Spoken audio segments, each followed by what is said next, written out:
Okay, rolling. રાજ્યના ભિન્ન ભિન્ન ભાગોમાં હજુ પણ કમોસમી વરસાદની શક્યતા રહે છે.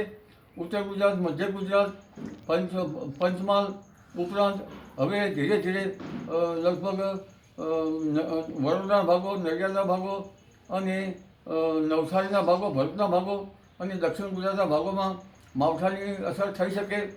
જો કે સૌરાષ્ટ્રના ભાગોમાં આ માવઠાની અસર ઓછી છે, પણ વાદળવાયુ રહેવાની શક્યતા છે. ક્વચિત દરિયા કિનારાના ભાગોમાં ક્યાંક માવઠું થઈ શકે. પરંતુ તારીખ 29 ડિસેમ્બરથી 10મી જાન્યુઆરી બાદ કડાકાની ઠંડી પડવાની શક્યતા રહે છે, જેમાં ઉત્તર ગુજરાત, પંચમહાલ અને લગભગ સાબરકાંઠાના ભાગોમાં ન્યૂનતમ તાપમાન 10 ડિગ્રી સેલ્સિયસથી ઓછું થવાની શક્યતા રહે છે. કોઈ ભાગમાં 8 ડિગ્રી સેલ્સિયસ જેવું થઈ શકે. કચ્છના ભાગમાં, નડિયાદના ભાગમાં 6 ડિગ્રી સેલ્સિયસથી ઓછું થવાની શક્યતા રહે છે. અમદાવાદ, ગાંધીનગરમાં પણ ઠંડી પડવાની શક્યતા રહે છે.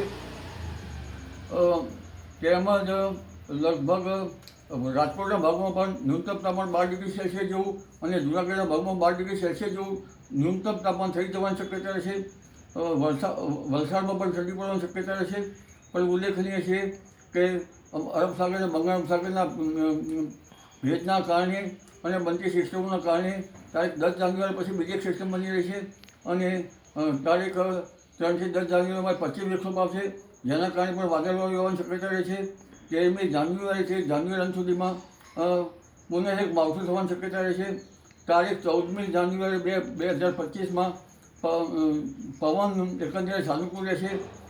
ક્યારેક સવારે પવન રહી શકે, બપોરે કંઈક મંદ રહી શકે, ક્યાંક એના લહેરા આવી શકે, સાંજે લહેરા આવી શકે.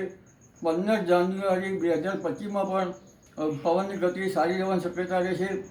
રાત્રિના ભાગમાં પવન રહેવાની શક્યતા રહેશે, પણ આ 2 દિવસમાં હવામાનમાં પણ પલટો આવશે અને ક્યારેક પવનની ગતિમાં ઢીલ મૂકવી પડે તો ક્યારેક પવન માટે મહેનત કરવી પડે તેવું પણ થઈ શકે છે.